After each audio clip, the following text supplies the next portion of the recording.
Hey there, future doctors. Today I'm diving deep into the world of the common iliac arteries and their fascinating branches, the internal and external iliac arteries.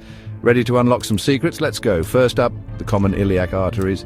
These bad boys originate where the abdominal aorta splits at the level of the L4 vertebra, forming the right and left common iliac arteries. They run inferolaterally, ending at the sacroiliac joint where they branch into the external and internal iliac arteries. These arteries are essential. They supply blood to your pelvic organs, lower limbs, and parts of the abdominal wall. Moving on to the external iliac artery. This terminal branch of the common iliac artery runs along the medial border of the psoas major muscle. It passes under the inguinal ligament to become the femoral artery.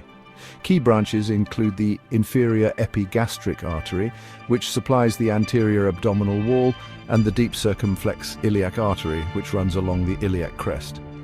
Fun fact, the external iliac artery is often used in coronary bypass grafting and can be accessed for cardiac catheterization. Now let's talk about the internal iliac artery. This other terminal branch of the common iliac artery enters the pelvis and splits into anterior and posterior divisions.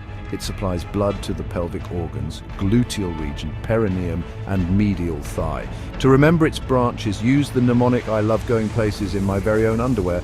Wrapping up with some clinical relevance, the internal iliac artery can be ligated to control pelvic hemorrhage in obstetrics. And remember, the obturator artery might arise abnormally from the external iliac, known as the corona mortis. So there you have it, a quick tour of the common iliac arteries and their branches. Keep this info handy for your next anatomy exam and keep pushing those boundaries in med school. You've got this.